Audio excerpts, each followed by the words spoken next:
All right. Hello, everybody, and welcome to the April 2025 Ballpark Community Council meeting. I think we'll probably get through our stuff pretty quickly this month. Let's see, I'm going to make some folks co-hosts like Detective Sam Fallows and Lynn Jacobs, who's joining us from the Transportation Division.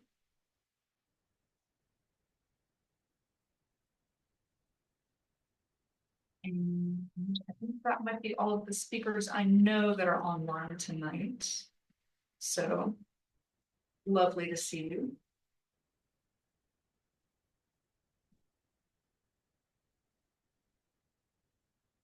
Okay. Oh, we're going to get that lovely chime unless I turn it off. Hopefully I'll get around to it. Okay.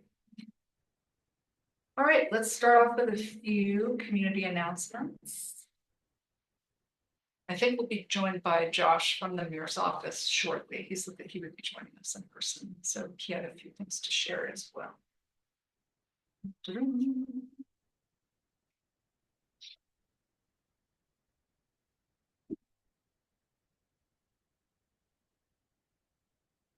Okay, great. Great enough.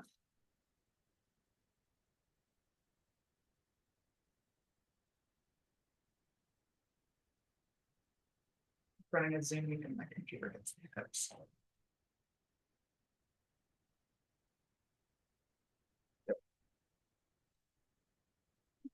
Okay. Arrows. All right. A couple of announcements about things that are coming up this summer. So first off, we have a ballpark blockbuster. And so far, this is the only event that we know for sure is happening in the ballpark after the Ute team finishes up their game series. But some of those games look like they've been it's been pretty exciting. So this exciting movie will be Shrek. So mark your calendars for Friday, July 11th. There will be a movie in the Ballpark Stadium.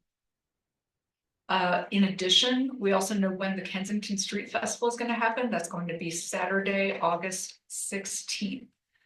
Later down here, it says Saturday, August 23rd. Do not pay attention to that. That is incorrect. I double checked with RoHa this afternoon. It is Saturday, August 16th. So hope to see you there. I'm sure it will be great and not windy and gritty like it was this past year. That was pretty exciting. Let's see what else. Kensington Avenue Byway. So some of you may have checked out the city's transportation website, or maybe you signed up and got a list about updates. The Kensington Avenue Byway is starting construction from east to west. So if you go all the way down to like 15th and 15th, you're going to see some action on the Kensington Avenue Byway. But we won't see any improvements on our end of Kensington Avenue and Andrew Avenue until late May-ish. It's sort of all projected at this point. You can check out their calendar. Oh, you can check out their calendar. It's a little difficult to read, but you can see some of the projected dates for the different addresses and how they're gradually getting westward towards us. And I mention this because multiple community members have brought this up to me recently, and some of them have suggested this really unique solution of carrying a brick across the crosswalk to alert drivers that they have a tool with them. I don't encourage this, but other communities have implemented this solution. I look forward to more official solutions coming to the walk of Main Street and Kensington Avenue. Okay. Hello, hello. We're going to talk a little bit with Detective Sam Fallows about this issue. I raised this because at a recent meeting, I was so psyched to see that these signs that had been in our neighborhood were gone. They're back. That's not great. It's Yeah, it's really obvious, and Detective Fallows will give us some tips on how to maybe more effectively report the massage parlors in our neighborhood. I know the mayor promised that we would have a roundtable meeting of folks in this neighborhood that would be really affected. But since we had a change in policing leadership within the past month or so, that's taking precedent at this point, but it's still on folks' radar. Just wanted to let people know. It's definitely still on people who get to check out this sign as they walk by on Main Street. Not great, right? Not great. Okay. So Detective Fallows normally jumps in at this point. Detective Fallows, are you in a place to unmute and share? Absolutely. Can you hear me okay? We can, thank you. Perfect. Well, it's great to be here with y'all tonight. Yeah, we'll just kind of dive into that subject since we're on it already. So yes, the massage parlor, the meeting that the mayor had talked about was definitely still being planned and stuff like that. We're just putting together some of the resources that we're going to need for that meeting. And definitely changing leadership and things like that has made it just kind of push it out a little bit more. But that's we're going to get to it. But in the meantime, I wanted to talk to the community about just a couple things. I think most people in the community know what to look for at this point.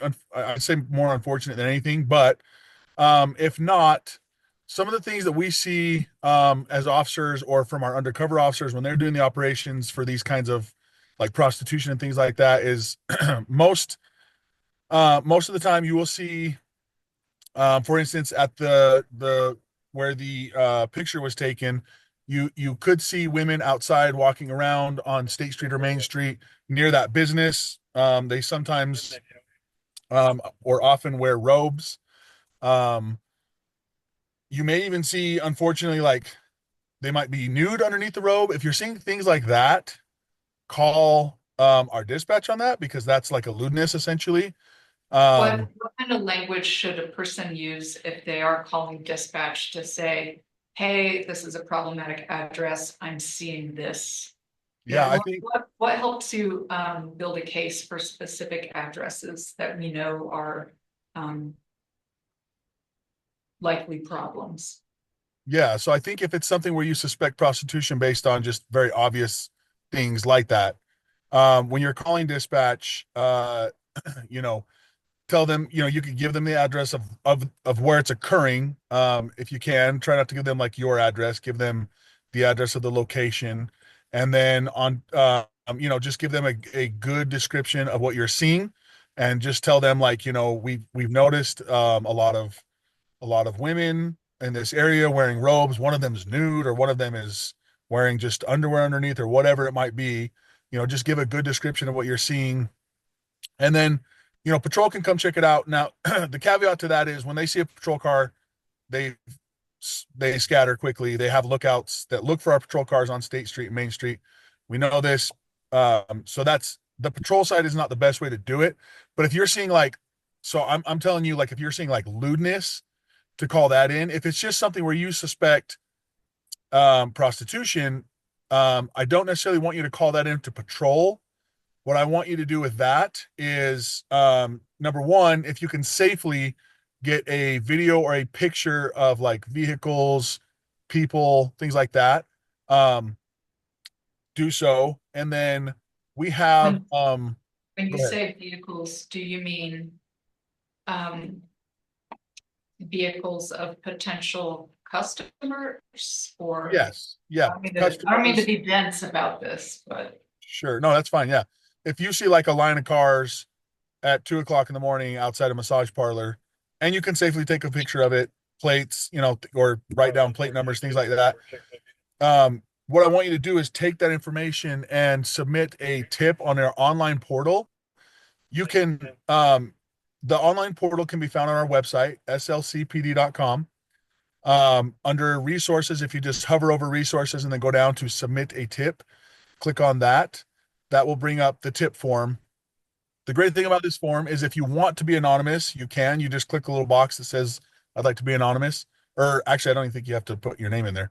But what you'll do is under the details section, you'll kind of fill out what you're seeing and try and be as detailed as you can.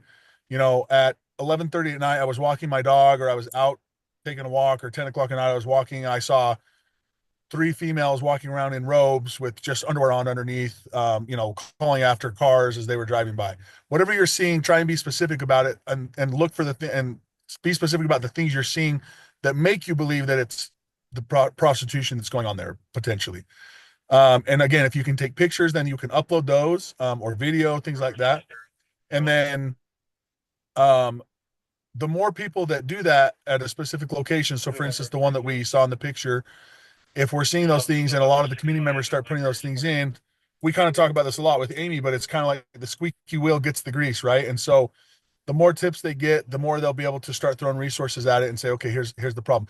Now, on top of all this, I'm on the back end as your community liaison and working with Amy and working with, you know, you guys, the community, everyone. I'm addressing this as well, but it's good to have it from like all these different angles, essentially, basically is what it comes down to. So, because this is a very unique issue to deal with, to be 100% honest with everybody. It's not an easy issue. You think it would be easy, but it just isn't, because number one, a marked patrol or marked officer, a uniformed officer is not going to have any success in getting anything done here. We just won't. Like, they will shut their place down. They'll send the girls away to a completely different state overnight. Like, they'll do all these crazy things to not have to deal with it. So we have to do it from like an undercover standpoint, essentially. And so obviously patrol is not equipped to do that, right? So that's part of it. So the tips help with the undercover side of it, because those tips go directly to our special investigations unit and they investigate those further. So that's why I asked that. Another thing you can do, another resource, is if you believe that a business is operating things that they should not be doing, there is the Salt Lake County. Do you still have that link that I sent you, Amy? I think it was you that sent it, about the Salt Lake County website. Do you remember? No, give me a few more details. I think it was to be able to submit like a tip to the county website, not necessarily about prostitution, but more like from the business side of like, this business is not operating as they should be. Do you remember that? The professional licensing. Yes, yeah, the DOPL. That's exactly it. Yeah, the Department of Professional Licensing. So there's the state, actually, not the county. Excuse me. The state has a place where you can submit what's called a DOPL, and DOPL stands for the Department of Professional Licensing, I believe. You can submit a tip to them saying, hey, this business is, they saying they're a massage parlor, but I'm seeing, very likely signs of prostitution, things like that. And they can look into that as well from the other side of it, not the necessarily criminal side, but the licensing side of it. Because you have to have a license to be a massage massage therapist, right? And be a massage parlor. So that's another way to kind of work on it and combat, just a different way to work, to work on it. So those are a few good tips that I think are good for those things, for those issues we see in our neighborhood. I know like the massage parlor on Kensington and the massage parlor on State that Amy or is that Main Street or State Street right there, Amy? The one on the picture. That's Main. That's the one. That's yeah. one So, on Main that's south of 17th. Not to be confused with the several on Main that are north of 17th. Right. So, those are probably two of the more active ones that I get complaints on. So, if we can maybe focus on one or two of those addresses as a community and just do our best to put in the tips. And again, like I said, you could be anonymous if you want to. That will be helpful. And then on the back end, I'll work on it as well. And then, definitely we'll put together a community meeting about, with more resources and things like that in the near future. Does anybody have any questions on that? Or like questions on what to look for, or questions on like anything else? For folks who are kind of new to this conversation or are new guests today, like some of our concerns are not just about like, hey, consenting adults exchanging goods for services, not legal, but what we find, more problematic is a lot of these sites are places of human trafficking. And not everybody is consenting. We want to think about that. We also want to think about the fact that our neighborhood is accumulated more of these massage parlors in the past few years rather than fewer. And we're concerned about that kind of concentration and what that would say in terms of attracting other kinds of businesses to the neighborhood that might not want to be located on the same block as several massage parlors. So that's a little background for folks who might not have been part of this long-standing conversation. Yeah. Josh from the mayor's office, who's sitting in the room, do you want to contribute anything to this particular conversation? I just say, talking with Detective Fallows, he keeps me aware of things that the community is talking about, but also when we talk about business, the type of businesses in the neighborhoods, I'm thinking about maybe involving business licensing in the discussion. I don't think there's ever been a discussion about, looking at whether there's too much of a certain type of business in a small area. I guess I disagree because there has been that discussion about check cashing places before. Okay, there you go. So that's probably one I wasn't aware of. So if that's a precedent, then probably the same could be applied for massage parlors. I don't imagine why not. So I have to talk with business licensing and see what that kind of restriction, if the city was going to implement something like that, what that would look like, and what the existing data is with how many businesses of that type are in this area. Mm-hmm. So that's a great piece of discussion that could be another avenue of addressing the issue too. Yeah, and there's some new bills were signed just today by Governor Cox, some of which have to do with nuisance properties and professional licensing. And so those will come on board, I believe May 7th is when they come into effect. And so it'll be interesting to see what new tools those bring on board when we're working with Detective Fallows and the mayor's office and other folks. So it was an exciting event to attend. I didn't mean to cut you off. I just wanted to alert you to the fact that Josh from the mayor's office is in the room. He's kind of behind the camera view. It's hiding from me. No, Back with some other back of the room folks. So. Perfect. Well, Josh, I'm glad you're here with me too.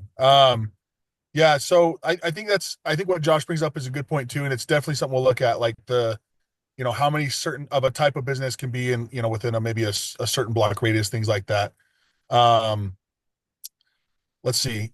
The only other thing I really wanted to just touch on real quick is just the new leadership in Salt Lake City, Chief Brian Red. There's not a ton of updates that I can really give right now. I just wanted to say, I think he's doing a really good job. I think I like his leadership. I like his decisiveness, and I think that he's going to be a very good thing for Salt Lake City. I think our residents are going to be very pleased with the improvements that he's going to be able to make in the police department. I think he's a good leader. I think he's doing some awesome things. So, not a ton of updates about that, but I'm excited. I'm excited for the near future and for the far future for Salt Lake City. And yeah, I just think he's gonna be great for us. Let's see, there's a couple things on the line. I want to make sure I'm not missing anything.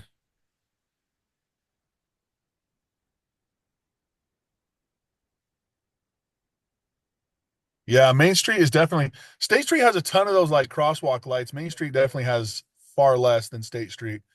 That would definitely be a little bit more of a question for kind of like Josh, is it transportation, right, that does the crosswalks? Yes, transportation. Yeah. They have a project coming up for the Kensington byway. I can probably address that a little bit. Yeah, so the crosswalks would definitely be about that. If you are like our motors hit the Main Street and the State Street corridors pretty often, especially like the school zones and stuff. But if you're seeing kind of a specific area on Main Street that just is a constant problem, you can always utilize like the SLC Speed Watch. If you'll just Google that, it's the SLCPD Speed Watch. You can send an email to the motors like, hey, this is a specific area I'm seeing. Same goes for like your neighborhoods. Like because the motors they don't necessarily hit every little side street in a neighborhood because they just may not know about it. So if you're having a lot of speeding happening in your neighborhood, things like that, you can definitely submit a request to the motor team through the SLC PD Speed Watch, and they can you know, they take those and they assign them out to motors officers, and then motors go out and do some directed enforcement. Just remember, if you do that, don't speed in your neighborhood because you might get caught. We've had that happen. You might get caught from your own speed complaint. So but yeah, that's a good resource there. Yes, perfect. Thank you, Matt. Yeah. So Rashani put, how do we report locations where the women live in parlors? So yeah, again, I think that would be a good one for like DOPL would be a good place to start with that. Business licensing would be a good place for that because again, that angle of it is not necessarily criminal, right? And we can work with like property owners a lot of times to say like, hey, you own this building, someone who's renting this property from you in your building is having people live there, and we've had success doing it that way as well, which I've had success doing that in the past. But I think reporting also you know, to the licensing and to the DOPL of like, hey, the space is not being used as it should is helpful as well. For sure. On that one. Any other questions in the room there, Amy? What do you think, Rim? Do you have more questions? Sounds like we should actually invite, you know, depending on the timeline of the meeting that you all are going to organize, maybe it would be helpful to invite professional licensing to our meeting, since I know they've been brought up before. Yeah, it's definitely it's not a bad idea at all.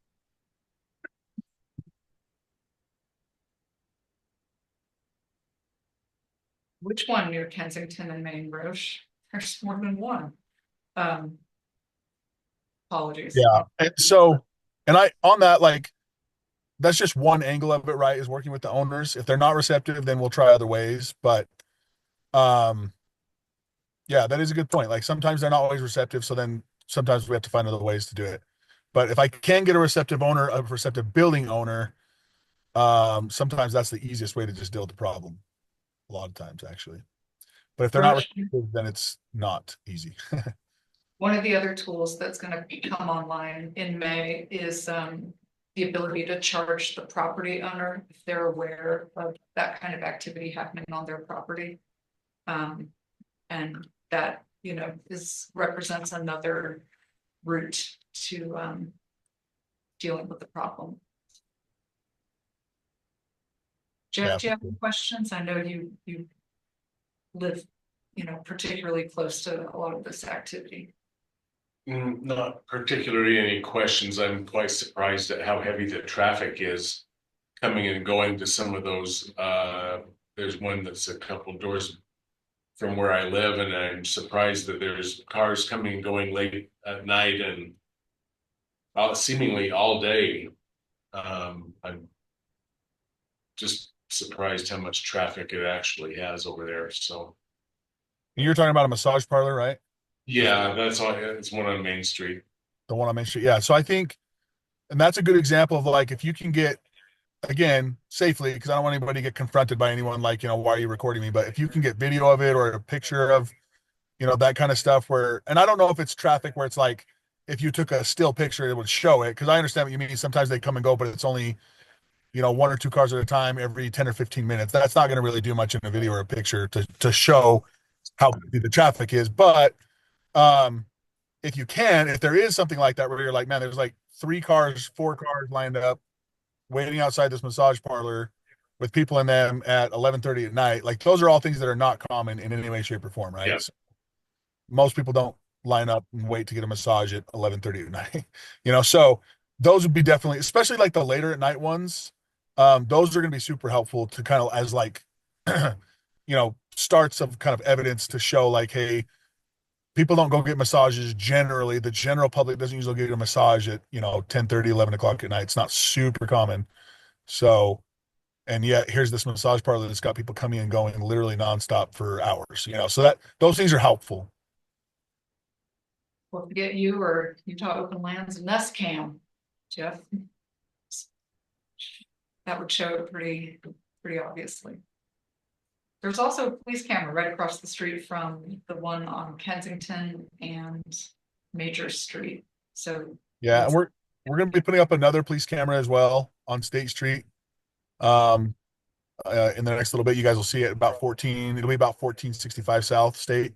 So, I'm just trying to find creative ways to deal with the issue as much as we can, right? So, if you all can help me with that, it'll be helpful for sure. The tips and things like that will be a big help. well, we appreciate you, Detective Fallows. Absolutely. Thank you. Let's see. What other question it looks like?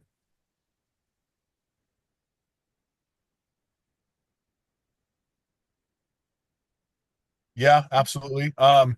So the alley patrols, yeah, if you're seeing activity in the alleys, I would say still call that into patrol, just a non-emergency to get it on to get it in our calls. A lot of focus right now is being put on the Jordan River Trail, as you guys have probably seen in the news.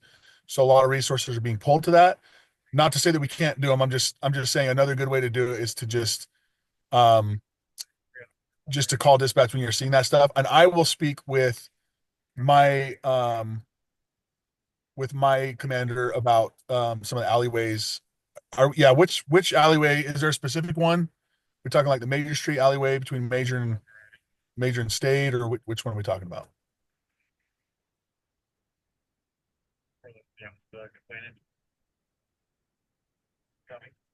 I asked Charlie to unmute, but.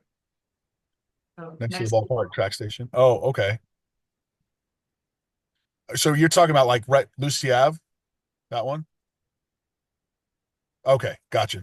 Okay, yep, I'll bring that one up for sure. Thank you. Lucy Ave. Let me make a note so I don't forget.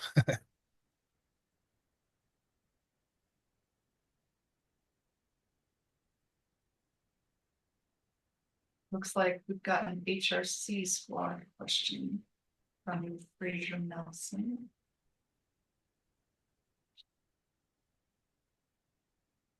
Yeah, I'm glad to hear that Jefferson Park is looking much better, which is awesome. Liberty Park is a constant moving pieces. So currently we have our officers over there in the nighttime making sure that the park is cleared up. They're looking at also doing like daytime and not necessarily enforcement, because people are definitely allowed to be in the parks, right? So just to be clear with everyone. But there obviously you have to follow like laws, right? Like you can't obviously just use drugs, smoke, even cigarettes, anything in a park. So we are looking at getting some like daytime enforcement over there as well. I believe if they haven't already started that, that's definitely on the radar. But Liberty Park is very much on our radar it's just a very unique issue over there. And Jefferson Park, yeah, I'm really glad to hear that Jefferson Park is doing much better. I've noticed that. Try to drive by there at least a few times a week. I've noticed that it's definitely looking better. Hopefully, if you live over there, you're seeing that because you're over there a lot more if you live by Jefferson Park. But that's really good to hear. I'm super, super happy to hear that.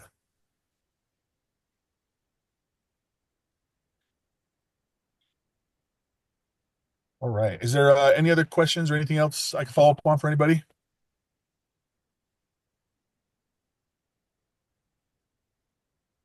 Looks like we're good. Righty. Well, everybody has my email or my phone number. If you need anything, give me a call or shoot me an email. Otherwise, we'll work on all this stuff. Thank you for your service, Detective Fallows. Thank you for your even keel. Of course. All righty. Let's talk about, let's see.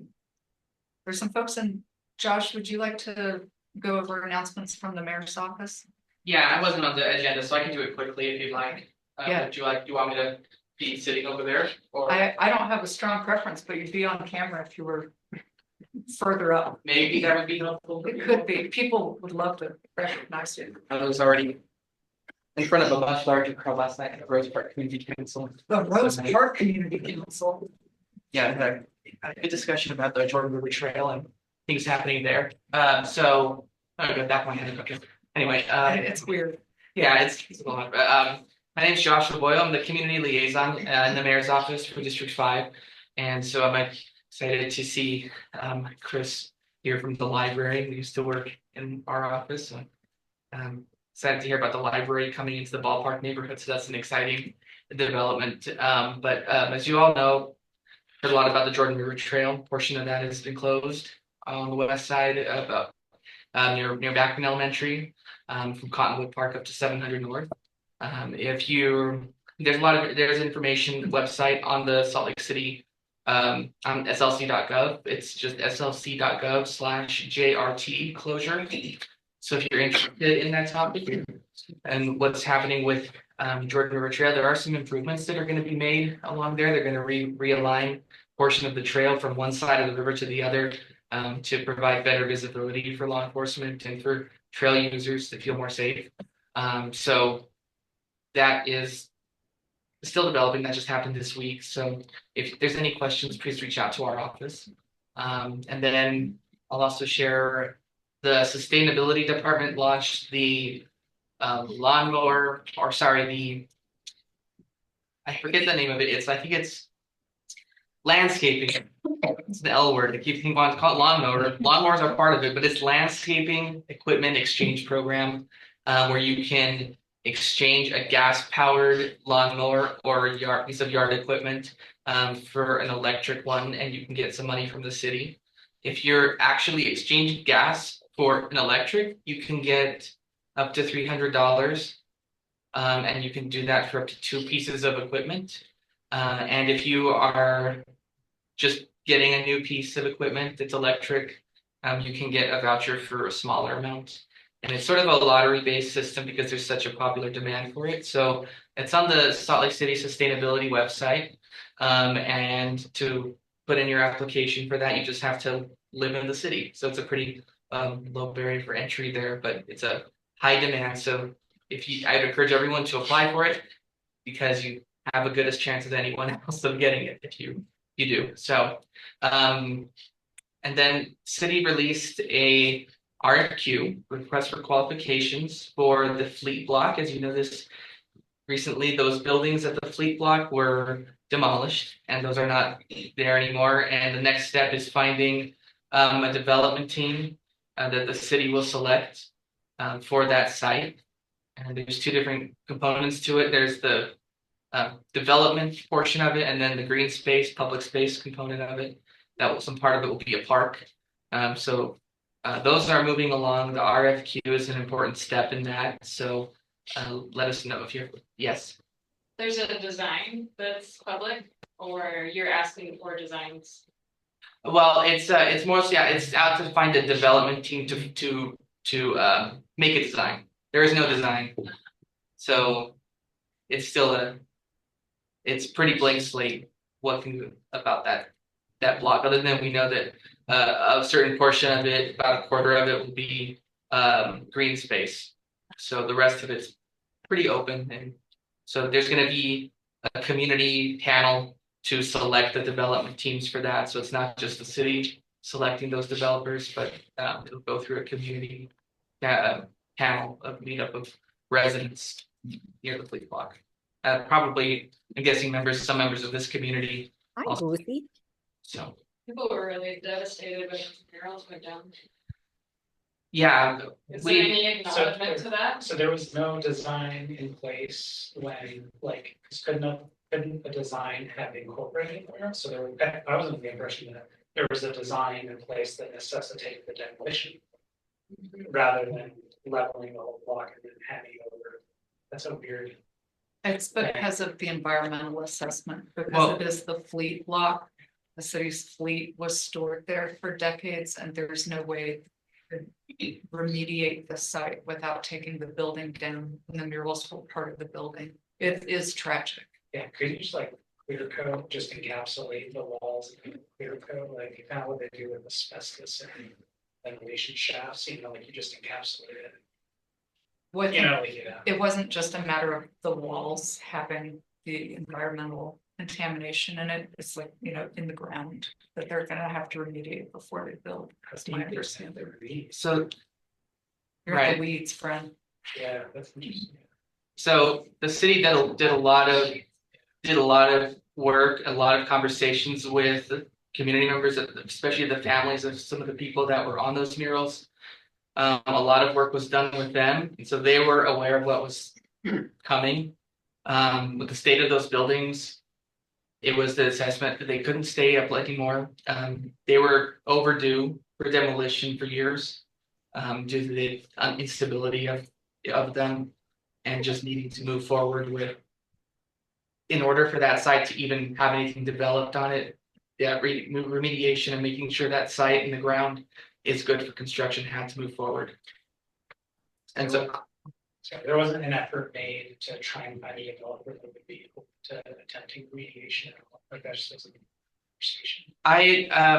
I can probably get you more answers from that. I didn't work on the fleet block team, but there's people at RDA who led on that, and it's an RDA property. And so, obviously our office is involved. I wasn't personally as involved in that discussion, but I can put you in touch with people who were, because I know that was a conversation that was considered, and they wanted to do every effort to, honor those families and people that have a strong connection to the murals. And so there was a lot of work done on that end.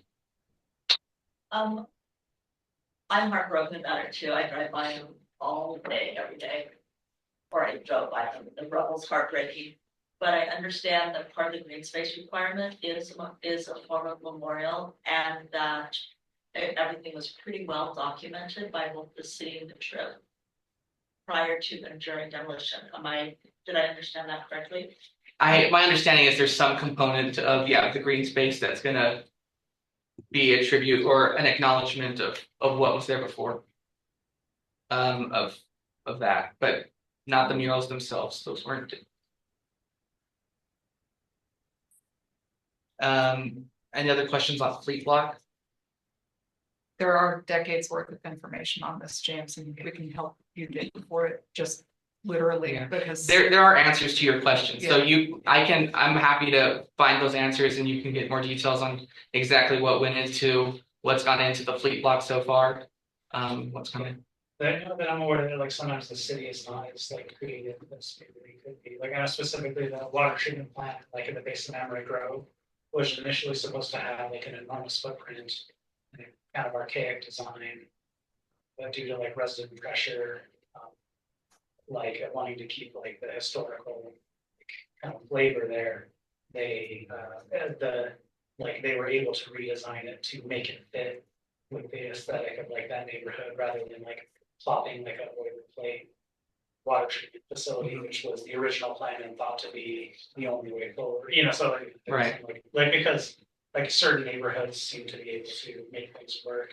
And maybe it's like stuff like that. It's like is a lack of ingenuity or creativity or just like lack of I wouldn't think so. Not on that. There's been a lot of work put into fleet block. I can't emphasize that enough. So I'm happy to get you more information. And you're referring to 4th Avenue pump house that was redesigned to. like at the request of the residents that are forced to maintain historical standards for like like the street facing parts of their properties, and they didn't want like an enormous like non-conforming Right. piece of infrastructure. Right. So this is still the community component of it is pretty important. So please reach out and put you in touch with the team. I guess that it's done. but if you're asking questions because it's important you to understand, and so if you want to understand the degree of contamination and why, one of the things that they want to do with fleet block is develop housing, right? We're in a housing shortage. And the fact that there was so much asbestos in the building and contamination underneath the building that had seeped down from storing the fleet there, made it so it wouldn't be. And there were gas compatible. pumps there too. Aside from that, I think that was all I had for. So the other update I have was from transportation. There's construction down at the ballpark track station on 13th South. So they're putting in 2 signalized crossings there. And the construction for that's gonna wrap up in May, according to transportation. They told me that this morning. And so yeah, they're moving along on that. That's gonna be wrapped up pretty soon. Okay. Any other questions? A different topic. Are you aware of any meetings? I think what I found was it was scheduled for August 4th, I mean, not August, but April 14th. Through the council liaisons. I mean, like, do you know if that's Yeah, true? like council member Mono. Well, there's, No separate event. Oh, I mean, that's what I guess my point is they look like they, you know, like they overlap. They're during the same time. Cause oh, I see what you're saying. Okay. council Monos, yeah. Yeah, It's so on the 14th, but at the, I don't know, remember, Horizonte. right, is that horizontal? And then I think maybe you're talking about office hour, or like mayor's liaisons, office Yeah, hours, right? Yeah, I'll look at that. I think there is a conflict there. One of that might have to, I think the liaison hours have to change because of the conflict with the D5 town hall. So that's a good catch though, yes. I was made aware of that earlier this week, so thanks. Oy, oy. Yes, Fraser? Oh, sorry, I was just looking at an email about the flea block. I didn't realize off mute, sorry. Any other questions, other topics?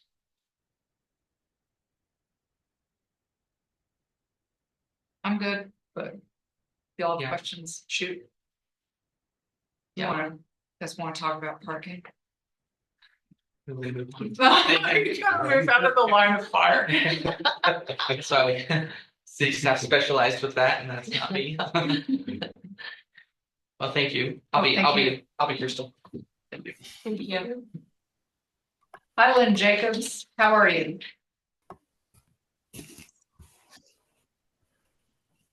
Amy, can you hear me okay? Oh, yeah, yes, we can, thank you. My bandwidth is not great tonight, so I'm going to turn my video off to hopefully make my audio a little bit better. So thanks for having me. Did you want to talk about Great. parking now? Is that okay with everybody? Awesome.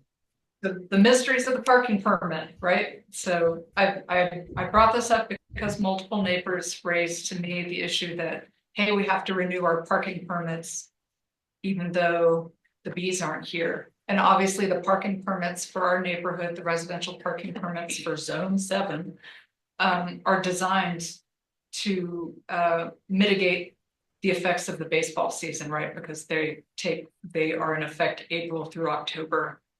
They don't exist for any other reason. So I just wanted to give community members a chance to learn about, like, well, what all goes into making a residential parking permit program. Do we as a neighborhood want to explore revoking it? Do we want to hold on to it, understanding that a lot of intense development is on its way? Those are, and frankly, you know, some people might see the signs but have never gotten their own parking permit. It'd be nice to understand the costs behind it, and is there ever a way to reserve a street space for somebody who has extra accessibility needs? Those are some of the questions that I was throwing at you.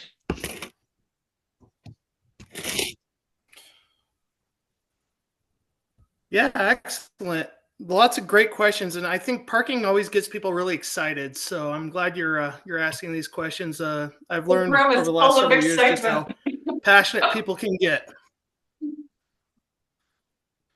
All right. So I think to start off with, we do. Can you hear me okay, Amy? Breaking up a little, Lynn, but we can hear you mostly.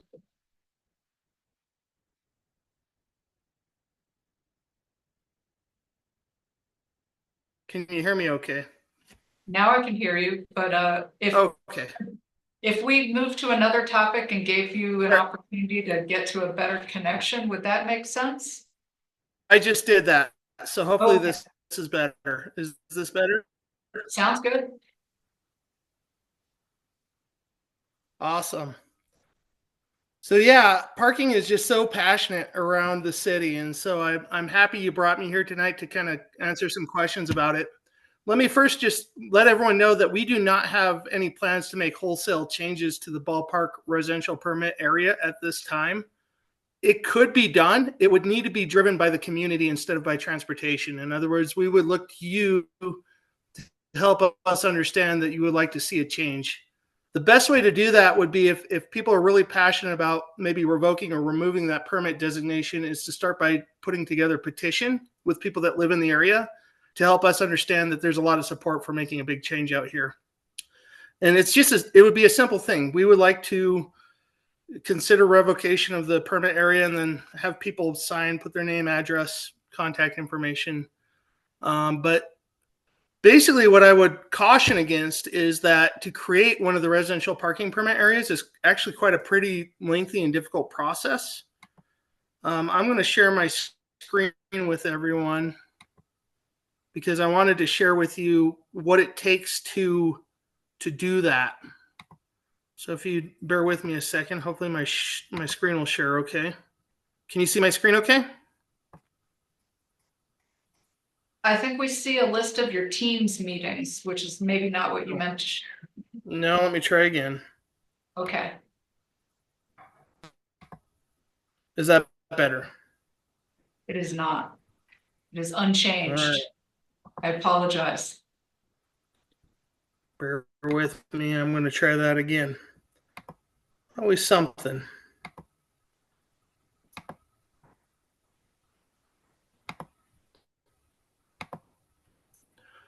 Nope, that is not what I meant to share. Let me try that one more time. Oh, I took a screenshot of that too. It's cool.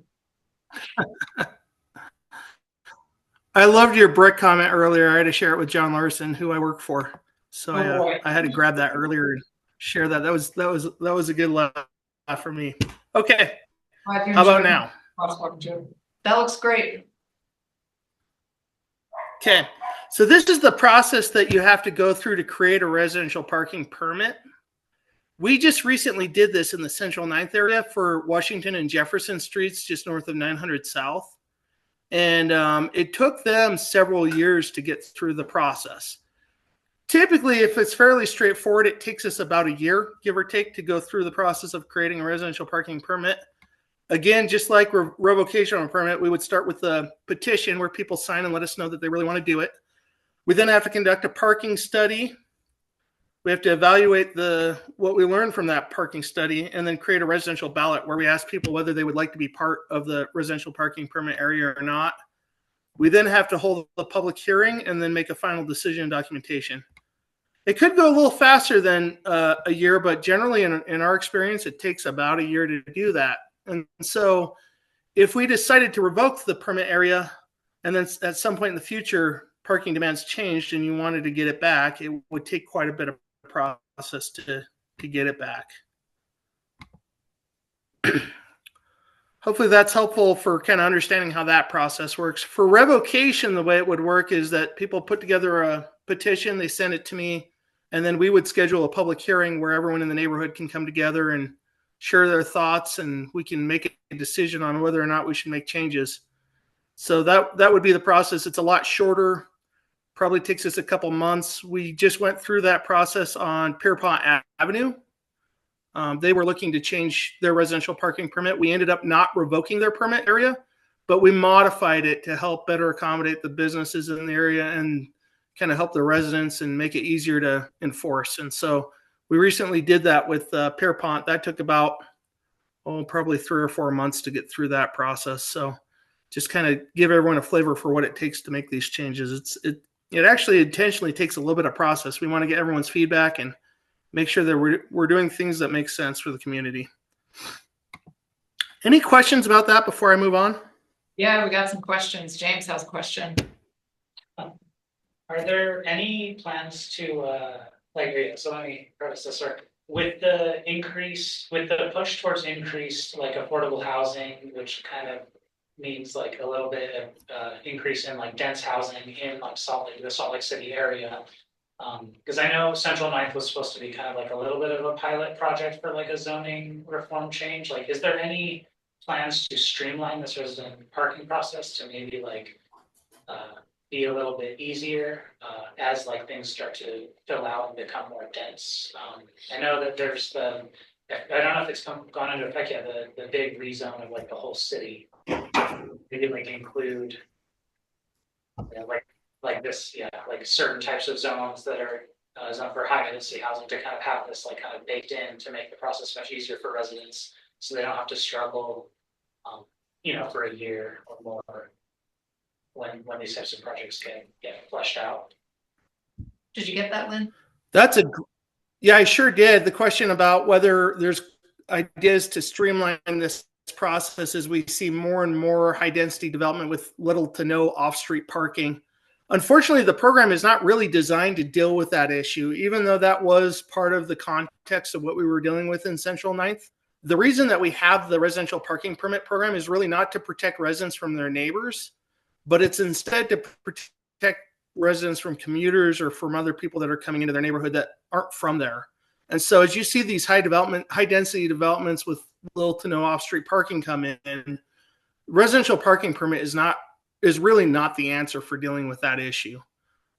Central Ninth was unique. The reason that we did a residential parking permit in that area was really tied more to the track station that is there, and an observation that people were coming in, parking in the neighborhood, taking tracks to downtown or even out to the airport and leaving their car there for a few days. That was the behavior that we were trying to change. And so probably not the answer you were looking for. The direct answer is no, we don't have plans to streamline this. Residential parking permit programs are generally fairly controversial. And so we really don't want to shortchange the process for the community to give us feedback before we make a change or do any of this kind of activity. And the second part of the answer is not really meant for dealing with the with local residents or high density developments that are in the area. It's not really, the tool is not designed for that, and it's not supposed to be. I see Tony has her hand up. Ooh, she sure does. Oh, go ahead. Just kidding. This isn't Tony. This is her husband, John. Hey, Amy. Hi, John. Allison. How are you doing? Yeah. No, I guess I'm sorry. I've been in and out a little bit, but on the parking permit program, I guess there's a proposal to remove the residential parking permit program. No proposal. Okay. Just exploring what are the options, because I see. Now that the bees have left, we seem to have a parking permit program designed around the baseball season. So no matter what happens next, we'll probably look for some kind of modification, right? Depending on the density of what happens and the seasonality of it. But since we're not going to get baseball back in the Bees Stadium, it seems maybe like it might not make sense, at least in the future, to have a parking permit program from April to October that lines up with baseball season. Yeah. Okay. Yeah, because I think someone mentioned like a modification to make it kind of protecting the residents but also incentivizing walkable to businesses. I think that sounds great for sure. Yeah. And being so Definitely. close to the ballpark. Fun fact, and Amy knows this, but I've actually gotten a ticket, even though everyone else here has never gotten a ticket during baseball season. So I don't know what happened there, but maybe it's because you're not a good person, John. That's exactly it. Yeah. Yeah. So I have been subject to the ballpark season permit parking ticket issue. So I'm intimately familiar with it. But now you're invested. But now I'm invested. Yeah. And like, I would love to see it because I know we're going to get some high density housing here. And I know they're going to have friends over. And like you said, people like wanting to leave their vehicle who don't live here for, months or weeks on end, which would not be cool. And it's worth bringing up, we got a couple more questions in the room, but it's worth bringing up that, in the 5-year-ish plan for the ballpark track stadium, it's to remove the parking lot and to make it into a station much more similar to the Central Ninth track station. So that might increase to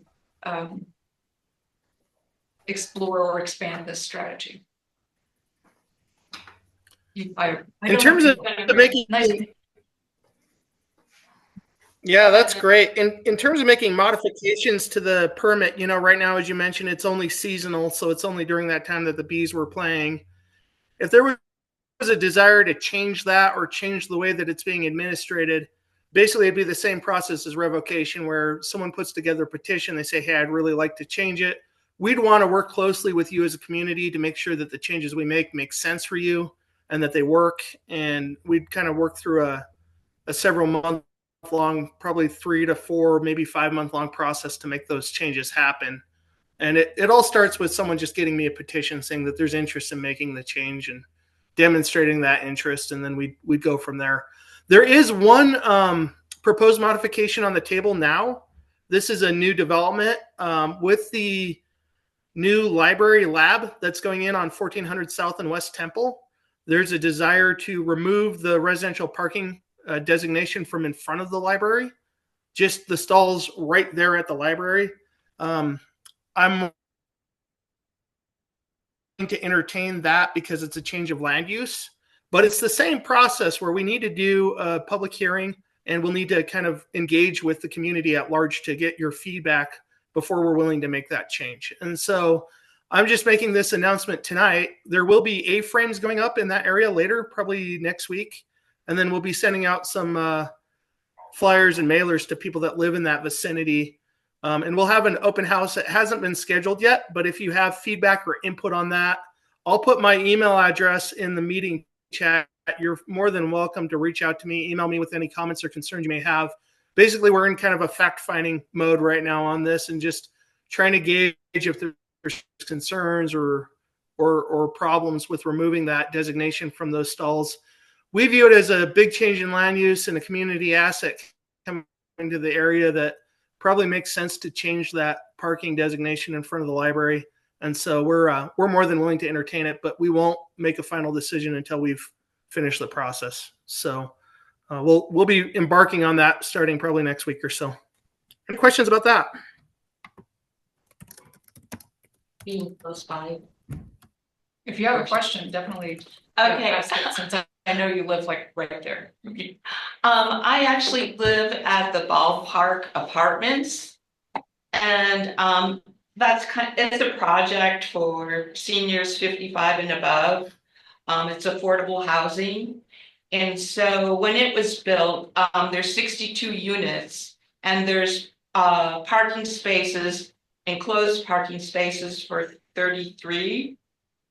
So we have people parking on the street. That's their parking. There are residential signs, which are, let's see, just in front of Ballpark, exactly in front of it. And there's just 3 of them. So there are a lot of people who are parking on the west side of the ballpark. And that area does not have any signs. And I'm looking at especially expecting all these different changes in use, if there's a possibility of actually getting residential parking signs there. Yeah, it would be a similar process if it's the same as modifying the permit area, where we would start with a petition of people that live in that area that want to be added to the parking area. And then obviously properties that are on that frontage would then gain access to the ability to gain a permit. And so I think it's something that you need to kind of think through carefully. Basically, anyone who lives within the boundaries of the parking area has access to permits. And if you expand the parking area, you also expand the ability for people to get permits. And I think, that's a fair thing. We want to make sure that people that live there have access to their frontage. And so and I guess one thing that's really important. It's on. Go ahead. It's kind of like a city created issue. And right now there aren't any signs. So I don't know. Is there an abbreviated process for something like that? I think, just to There clarify. really isn't. It's all driven by our city code.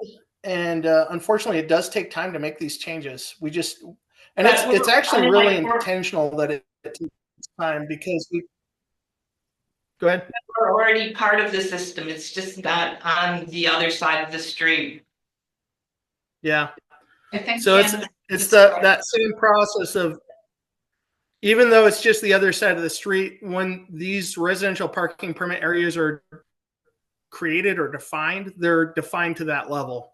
And so expanding the definition of that area, now we have to go through the same process as if we were creating the area, maybe a little less intense, but we have to go out and do a parking study.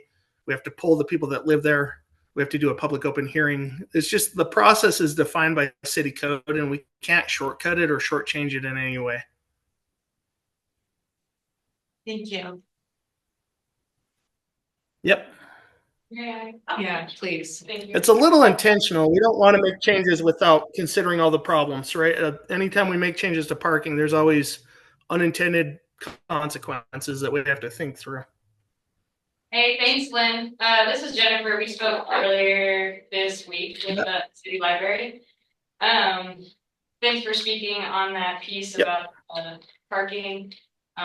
Like he said, we'll have A-frames up for anyone who wants to come to that meeting and discuss possibilities. The specific area that we're talking about from the library is on 100 West to like 105 West. So just right out in front of the Lab will be.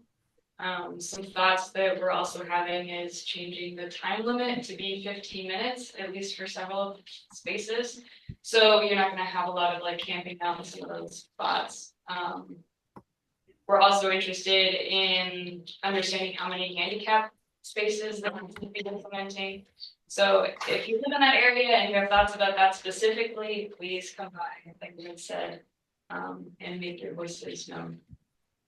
Since it takes a year to implement any parking changes, this sort of is going to allow us to transition into the next topic. I don't have a strong understanding for how long the Ballpark Library Lab intends to be in place versus a more permanent structure. I'll let Chris handle that question. Thanks, Chris. Yeah, just before I go, I want to make sure there's no more conversation about this topic before jumping to the next thing. Yeah, and if I could just clarify, so to create a new residential parking permit area takes about a year. To modify, to add, to delete, that usually takes a few months. This one at the library is fairly simple, so it could be a month or two before we can make the change. We have to go through our process, but if we were looking at a larger one, it'd probably take longer.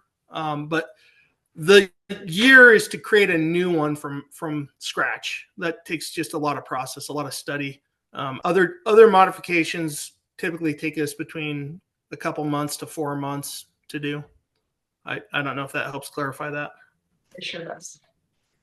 And where are those applications?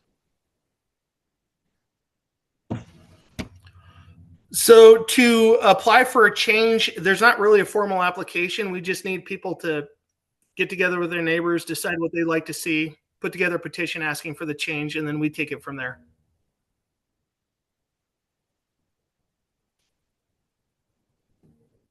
Thank you. Yep.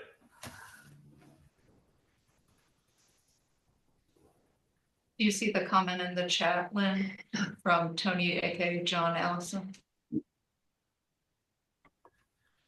Yeah, we don't really have any kind of document like that together. We could have a conversation about it sometime if any of you are interested in really taking the lead on driving change for the parking permit in your area.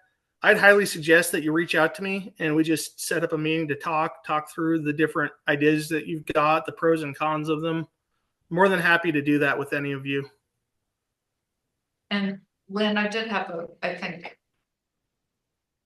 don't know if this is the final question or not, but I know there has been a conversation about citywide parking and citywide enforcement. And one of the current recommendations to city council is to increase the fine for parking violations. And they have a host of reasonable reasons to do that.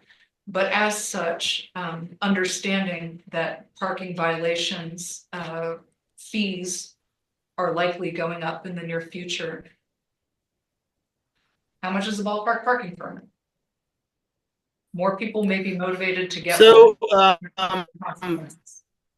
yeah, they're really not that much. And basically, if you're buying one of the residential parking permits for one of the other areas, it's $50 for a year. But since you guys are seasonal, I think your season is 6 months. Is that right, Amy?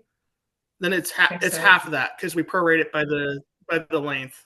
So they're really actually a fairly reasonable permit to purchase. Well, that's helpful.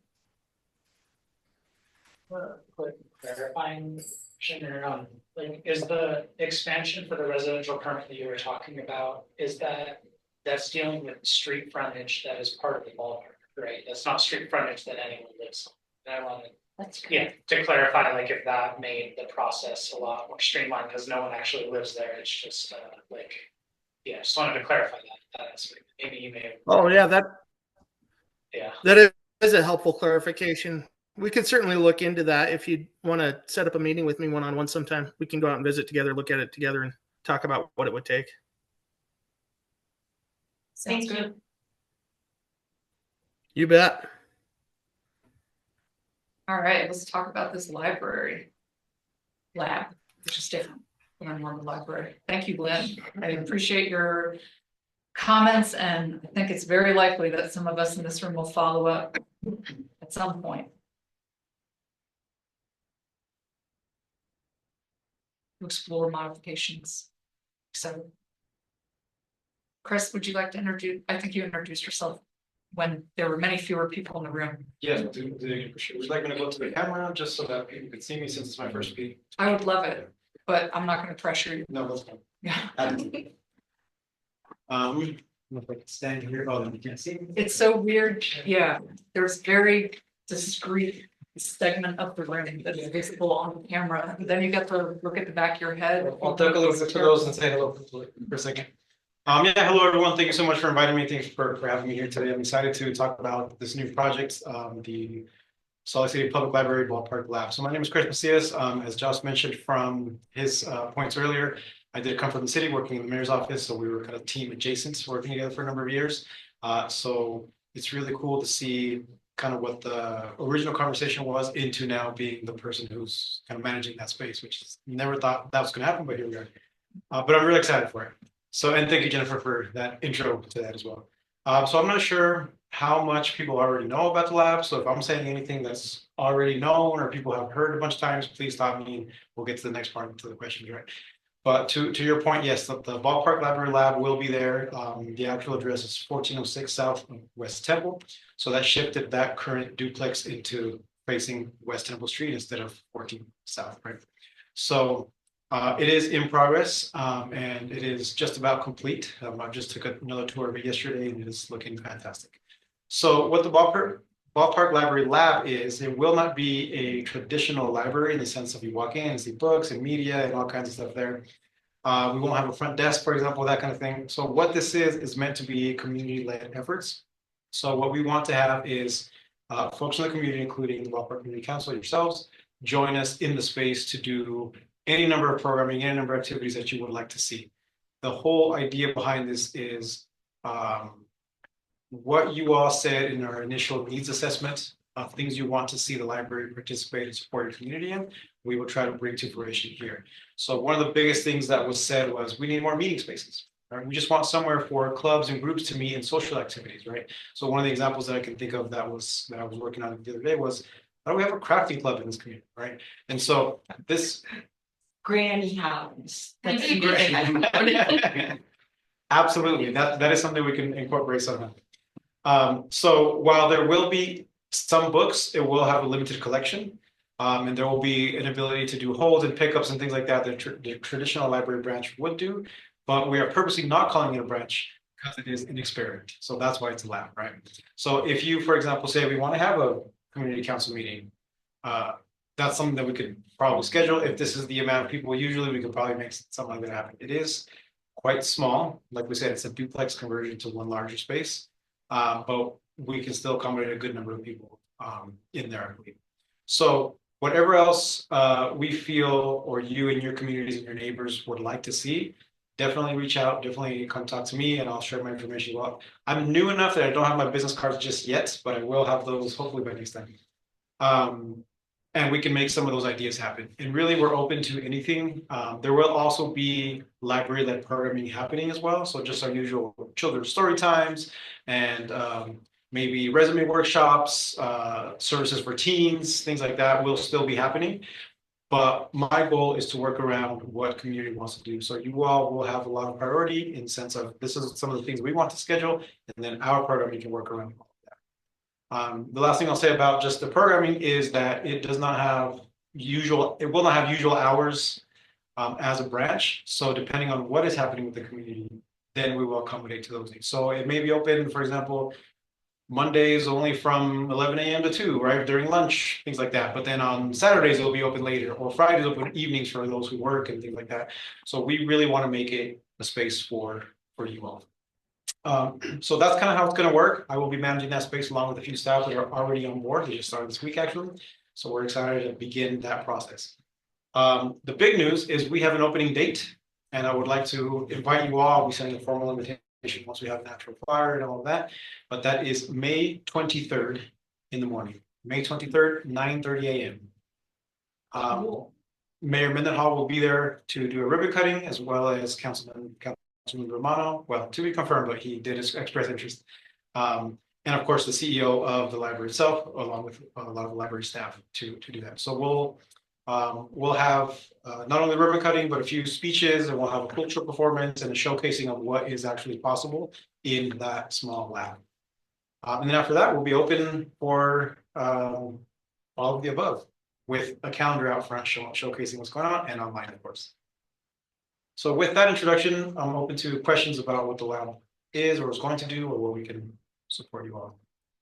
Chris, if it's okay with you, I'm going to put the lab survey into the chat. Is that still Oh, an absolutely. active survey? It is, yes. Okay, great. Would you So- like to describe it briefly? Yeah, so in the link that Amy will share momentarily here, under the Salt Lake City Public Library website, there is a survey that says, it's two questions. What would you like to see in the Ballpark Lab? And there's a list of options, or you can include your own. And what do you think your community would like to see aside from yourself in here? So maybe something that meets your needs is not necessarily the needs of your neighbors. And so this is a way to include them as well. Not only that, but I'm also reaching out to different partners within the community. For example, the Urban Indian Resource Center, Horizonte, that's there for both their Head Start and their different programs that they have for adults. I've also talked to RoHa Brewing, people who've been involved already from conversations there to see how they might also use their space and provide resources too. So that's another way that we're gaining even more specific details of what can actually happen. Time was that again? Sorry. Opening 9:30 a.m. Again, May 23rd. That is a Friday. Like I just said, yeah, hello neighbor. Sure. So I do live in the, like the apartments right around the corner, and I'm like, okay, what's the best way for you to, like, I don't know, introduce yourself, get information from my neighbors, or kind of our community in the ballpark. I'm just saying, how can I help you with that? Yeah, so right now we are working a lot on the outreach part of it. So if there is something we can do even in your building, we would be open to exploring what that might look like. Whether we set up a table in kind of the main entrance area, or if there is. And right on that first floor, there's a room too. Then that's something we can definitely explore. If it's also helpful for people, the space is still being completed, so it's not, it's fenced off right now. But if there's a way that we can kind of meet at the space somehow, even if it's just outside temporarily to kind of answer questions, that's something we can do. We are planning on setting up shop soon, a date to be determined at Honeysuckle Coffee Shop, which is kind of on 17th there, to also kind of be talking about it. So we I can hate also all do the coffee stuff like shops. that. Perfect. So there'll be stuff like that going on where we're going to be in the community gathering that. Okay. One really excited about this project, and congratulations on joining the team Thank you. and coming into the community in this way. couple questions are, could you talk about a little bit more about what the community space would look like? What's the capacity? Is there a fee to reserve, using the community room? Are there any restrictions on that? Food, beverage, etc. And the second is, I love the date set for the opening. Will you do like 10-minute tours or 15-minute tours, even beyond that, that residents could sign up for in the afternoon, just to walk in and see the space and feel what might be possible there? Absolutely. Thank you for your questions. The space itself is not very large. If we're looking around the room, sorry for those who are online, but it's probably twice the size of this room. Plus a small kitchenette and a bathroom. So it's not something that's gonna be massive. Don't expect like, luxury ceilings or anything like that. But just big enough that we anticipate the capacity to be determined by the fire marshal officially once the inspection is completed to be somewhere around 60. Because of way bigger than I thought. Yeah. 10 and a half. No. About 60 or so, but again, to be determined once the inspection is completed. That includes like furniture and that kind of stuff as well. And so there will be room for different types of activities. There is what we're calling pony walls, which is one larger space divided by walls that don't go all the way across into a slightly smaller space. So that way there's room for at least two things going on. One use case scenario could be there's a children's story time in a small space, and right behind it, there's tables set up for coloring activities or crafting related to the story that children did. Or let's say for my earlier example, we did a resume workshop for the parents. In the back, there's also stuff for children. Or we pull out a bunch of laptops and there's like a teen, preparing for graduation and college prep workshop going on at the same time. So there's room for multiple things, even though it is kind of one big space, right? So we're already thinking about that. As far as what you can actually do there for like select food and things like that, there's, like I said, a small kitchenette, and we'll have a microwave. I'm shopping for coffee makers and things like that right now, so that there is a little bit more of that community feel. So let's say you are hosting a council meeting, you can serve donuts and coffee at the back, right? From there. What else? Everything will be adaptable on purpose. So all tables and chairs will be movable. And when you reserve something, we're planning on having staff prepared to set it up the way you need. So this is not going to be static in any way. So if you don't want chairs at all or tables, we can move them out of the way completely. There is storage for that, or set them up where you want.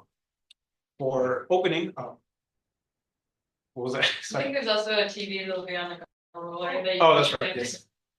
Yeah, so we'll have a pretty large television to showcase. We decided to do mobile TV versus like a screen or something, because that way, again, it's more adaptable to whatever.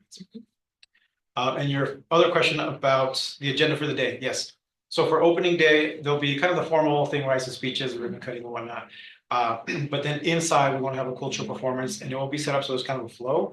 So even though we're not having a particular program or activity that day, we're going to be showcasing what we could be doing in space. So like, some of the things we're thinking about is we're going to have a basket of board books for children. We're going to have a corner with like 3D printing to show that there's something we can possibly do. Some other types of kits that kids and families and adults different levels can check out. So just kind of showcase like these are the things that you will be seeing here. We want to give you the full experience of a library, but at a small scale, if you will. What we want to avoid is saying we have some stuff, but it's not everything. We don't want to give you a half experience, right? So a full experience to what you as best we can at a small scale.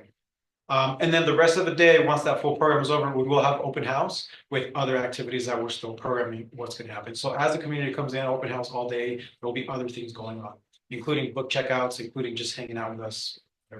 So more details to come as soon as we have that. We literally solidified a date this past Friday. So we're still working on what that's going to look like.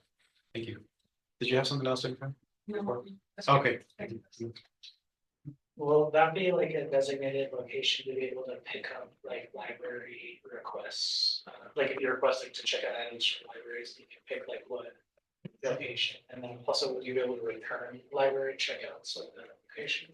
Yes, to all of you above. So we are going to be having, because it's a small space, we're exploring the option of doing hold lockers in the outside space. So you'd be getting instructions on how to do code and how to open, how to do that, and we would stock those ourselves.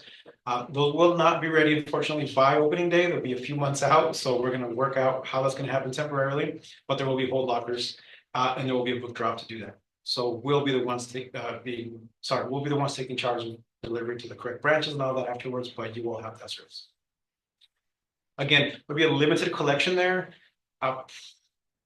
At best, maybe like 200 books. And mixed media, right, CDs, DVDs, if that's the demand. I'm excited about the pickup service too. Yeah, yeah.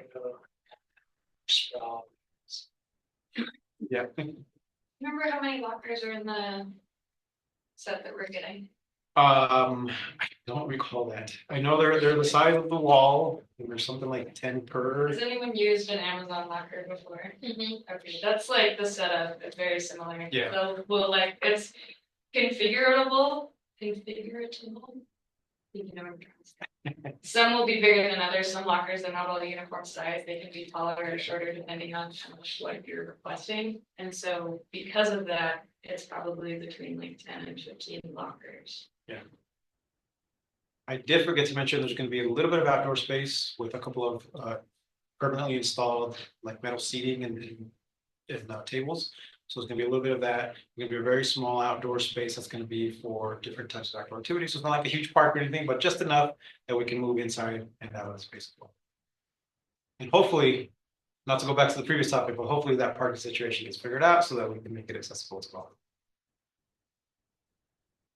Can you tell us a little bit about like the lifespan of the lab versus a larger library someday making its home someday? Yes. So we do anticipate there being a full-on branch being built somewhere on the current Ballpark Stadium campus. I know there are some talks between like the city and the executive leadership team of the library and what that might look like. No plans have been solidified, so I can't really point out to where that might be. I just know that somewhere on that campus, and when I say campus, I also mean like the fire stations on the corner there. So that entire block, basically, somewhere there is where the library will live eventually. That is at least 2 years out. I'm anticipating a little bit more probably. But before that happens, the lab will be in full swing as much as we can. I don't know what the plans are to eventually retain that or incorporate it somehow. Again, too soon to tell. But there will be full service there. So I'd be excited for that. So at least 2 years, in short. I mean, the fire station kind of looks like a library already. Let's just go with it. You know, there's another branch that for a while, when they were doing some renovations, they did move it to a firehouse. That was a library for a while. So not something brand new. That's the way the site plan looks though, is that the library's on that corner. That's one of the options, yeah. But again, to be determined, to be confirmed. They seem pretty flexible. Any more library questions? This is pretty exciting. And I'm very excited personally to really just be out in the community and talking to people. And I think the way that I see my job is to interpret all the different needs into what's something that's feasible, that meets as much of that as possible. So I'm definitely here for it pretty well. Do you ever have to get in here? Oh, just how will you continue to get the word out in, multiple languages? I feel like our neighborhood is super diverse about this incredible asset and resources coming. For sure, excellent question. So fun fact, when I was in the mayor's office, I was the language access program manager there. So everything I did for the city, anytime you see translations around the city, that was likely me. So so that is definitely something that I'm coming with, keep it in mind in this project. So we do plan on spending our time doing outreach continuously throughout the 2 years at least, because not only is it for this lab, but it's to help inform the design of the new space wherever it's going to end up being, right? So internally, of course, once people come here, there will always be opportunities for feedback while you use the space, but also, of course, we're going to do stuff online and keeping that just as accessible as possible. But I want to continue going out to coffee shops, going to the Kensington Street Fair, going to just as many different areas. I'll hang out at the track station if I need to, right, to kind of gather as much feedback, because I know that not all the avenues are accessible to everyone. There will absolutely be information in the city's top 10 languages, wherever we can in the space and surrounding. We plan to have a screen outside with calendar events, happenings, and that will be rotating visible as well. So still looking at the finite details of what that might look like, but at least that is some of the things that we're looking into. Thank you for that. Like I'm saying a lot really fast. I apologize if I'm just like spitballing. Any questions online that I missed? Just folks double checking the date, May 23rd. Yes. That's great. But we will plug your survey since it sounds like you might get a lot of helpful information from that. I haven't taken it yet, just looked at it and I thought Yeah. like, oh, this is very thorough and good. Yeah. So. Yeah, we try to keep it pretty simple, but again, I want to get even more specific being out there. Great. Congratulations. Yeah. Thank you. And thank you all again for the time now. I'll hang out a little bit. Stephanie, you want to tell us how to fight the man?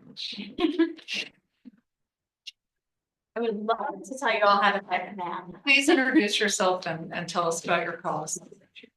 This is probably not newsworthy to, and I'm hoping everybody in the room knows about this already, but let's hear about it. Yeah, absolutely. So my name is Stephanie and I have lived in the Ballpark neighborhood for about 10 years.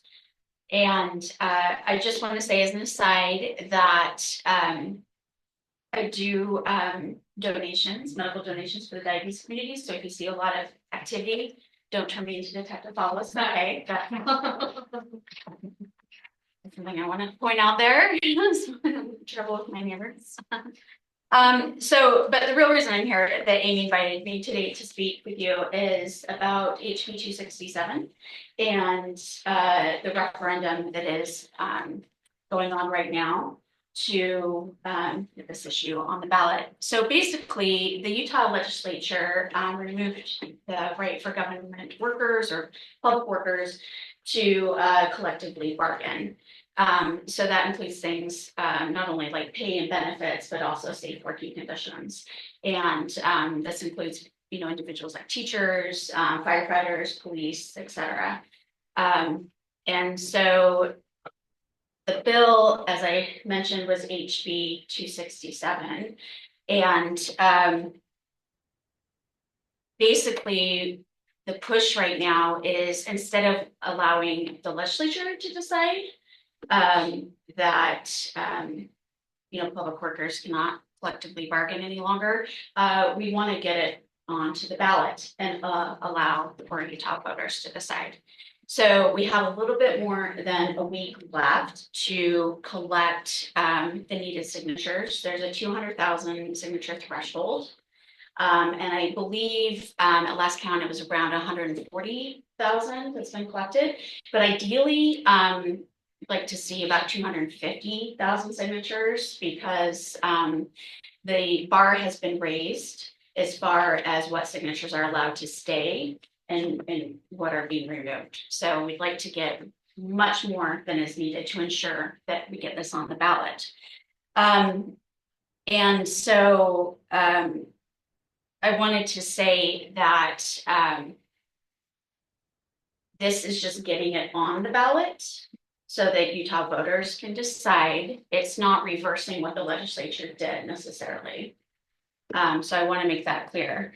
So even if you haven't decided how you feel about this issue, I really encourage people to sign the ballot initiative for that reason, because you get to decide later. And the other important factor I'd like to mention is I really feel like as citizens, we really need to exercise our right to vote and not allow the legislature to make the decisions for us. So that is why I volunteered to collect signatures. And the kind people at RoHa have allowed me to come in on Sunday afternoon, this coming Sunday, April 6th, from 3 until 6 p.m. I'm going to be there. So come on over, grab a tasty beverage, bring some friends, Moe's hot dogs, Moe's Chicago dogs will be there that day. So, you can feel real patriotic. Yeah. Yes, absolutely. Hot dogs. And civic engagement. Yep, and civic engagement. I wanted to give individuals some resources to look at before you come. The ballot initiative, if you want any more information on that, is going to be at protectutahworkers.com. If you want to read the bill, HB 267, you're going to want to go to le.utah.gov. That's Alice and Larry is an Edward, .utah.gov. Kind of a tip, if you're reading a bill, bills in Utah are not written from scratch. what is often happening is the drafting attorney is adding bits or removing bits from an existing bill. And so when you're reading a bill, you're going to want to look at the highlighted sections. That's the pertinent information you need to know. So when you're looking in HB 267, look for those highlighted sections. And then also, little homework if you come down to RoHa on Sunday. If you wouldn't mind going to vote.utah.gov and checking your voter registration. When you sign, you have to sign the initiative as if it shows on your, exactly as it shows on your voter registration, or your signature will not be accepted. If you forget to check, that's not a problem. We can do it there. That's no problem. I know how to do that, but definitely check that. You know, if you're not registered to vote, or if you need to update your registration, you can also go to vote.utah.gov and register. And also update if you need to, because you do need to be a registered voter to sign. And I'm sure a lot of people that will be coming in to RoHa on Sunday are going to be in Salt Lake County. But if you've got friends outside of the county and they're coming to visit you, bring them in too. That's not a problem. So, are there any questions? You know your stuff, Stephanie. Thank you. Thank you. Thank you guys. I hope to see a lot of you. And even if you've already signed the petition, you know, come on down. Say hi. Awesome. So, thanks everyone. I'm excited to hang out at RoHa on Sunday afternoon. It's gonna be a great time. Well, what time are you going? All right. I think that wraps us up. Haven't checked. No questions. A lot of folks logged up. We good for April? How do we feel about our meeting? Strong, good, parking, library, hooray. Okay, she does it again. Thank you all. Oh, ask a question, James. It's with regards to those signs that alert like how long the tree is. Like, is there a way to get on the 17th? Because the ones that I thought, like, they were just the two that were like kind of in downtown. Is Lynn still on here? No. I thought I saw 17th South was on the list. I thought it was just two, and I thought it was Just my husband. They started Like initially there. with 2 signs on 9th West. Yeah. At that 17th South is probably one of the next ones. Okay. Because I know I saw something that they're expanding it, that they're putting new locations. I don't know what those are. That's why I was wondering if Lynn, because Lynn's in transportation and that's their project. But yeah, that's the idea. 17th South is one of the ones that I understood that they're supposed to put one there too at some point. So. The question is like this is like a little bit like the OC Tanner like campus. Used to have a soccer field that was publicly accessible, and they recently turned it into like a pickleball field with like a fence and like trespassing signs. Is there any like I know it's like probably private partnerships? Is there a way to get access to this now? You know, soccer field, you know, just because I know reason myself, but I saw it was pretty popular. Like I'll see people there like often. Yeah, you're right. Because there's not really a lot of green space in like particularly like where like this neighborhood where we are right now, there's really not much at all. Yeah, that was one of the ones that was like kind of sort of thing.